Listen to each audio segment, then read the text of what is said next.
গরিবের দুঃখ বুঝার কেহ নাই, দয়াল ডালে চালে দিন আনি দিন খা। ছেলে হইলে এখন পড়ালেখা কি করবে ভাই? এই বাবার হোটেলে খাচ্ছে আর দেখো বসে বসে ফোন টিপছে। আমাদের ওই পাশে কোনো ওরম কত ছেলে ফেলে আছে, এরম ফোন টিপে ওরা জীবনে কি করবে? ও বন্ধু, ওখানে বসে বসে একা কি করছো? আর বন্ধু একা একা বসে বসে কি করব? আশেপাশে বন্ধুরা সব বাজার ঘাটে রয়েছে, আমি একা একা বসে বসে ফোন চালাচ্ছি, আর কি করব? আর বন্ধু বললো না, এই জায়গায় যে একা একা বসে রয়েছে, এই পাশ দিয়ে মানুষ যাচ্ছে আর সবাই এক এক কথা বলছে যে বসে বসে ফোন টেপছে, কাজ কাম করে না, কিছু করে না। আর বন্ধু বলো না, আমিও আসার সময় শুনলাম ওই পাশে আরো দু একজন এই কথা বলছে। ওই দেখো এতক্ষণ একটা ছিল আর একটা জোগাড় হয়েছে, কি করে কি করবা? আরো কত আসবে না ওরম? তোরা যে পড়ালেখা করছিস আর বাপের হোটেলে খাচ্ছিস, কেন বসে না থেকে কাজ কাম করা যায় না? শুধু ওরা নাকি, ওই পাড়ে আরও কয়টা আছে বাপেরটা খাচ্ছে আর নষ্ট করছে আর স্বাধীন ফোন টিপছে। কেন চাচা, তোমাদের এত সমস্যা কিসে?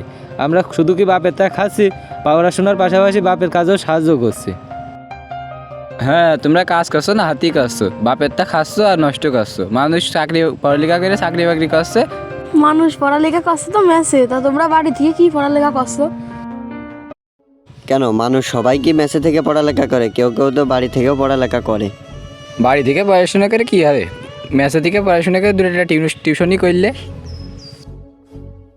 কেন চাচা, তোমার ছেলে যে আমার কাছে প্রাইভেট পড়ে, তাই এটা কি প্রাইভেট পড়ানো না নাকি?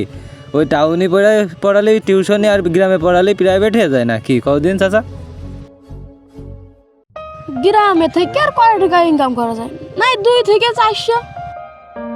কেন চাচা, এই যে বাড়ি থেকে তোমার ছেলেকে প্রাইভেট পড়ায়, আবার ওই যে মাঠে আব্বার সাথে কাজ বাজ করি, যা কয়টা টাকা হয় তাতে তো আব্বারও খাটনি কম হয়, আমারও পড়ালেখার খরচ হয়ে যায়। না বাবু, কথাটা তুমি ঠিকই কইছো। তাই যে বাড়ি থেকে পড়ালেখা করো, কত মানুষই কত কথা কয়। তা আমিও যে সাথে সাথে কই, এই যে উঠতে বসে তাতে আসতে সবসময় তোমার এই কথা কই, যাতে তুমি যে চাকরি করো। ও বাবা, তুই কি করছিস? ওরা কি শহরে চাকরি করবেন না? চাকরি করলে চাকরি করতে, ওরা বসে বসে খালি ফোন টেপে। চাকরি যে করব, চাকরি করলে তো আর বাড়ি থেকে নিয়মিত কলেজ যেতে পারতাম না।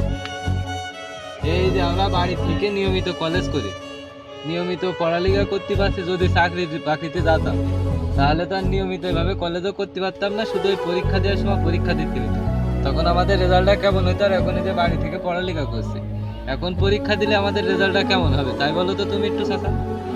না, ওই বাড়ি থেকে পড়ালেখা করে তো নিয়মিত চাকরি বাকরি করে পড়ালেখা করা যায় না। এই তোমরা বাড়ি থেকে পড়ালেখা করছো, এটাই ঠিক। আমাদের সমাজে অনেক লোক আছে, যদি কেউ বাড়ি থেকে পড়ালেখা করে তাহলে তাকে সবাই এইভাবে অপমান করে।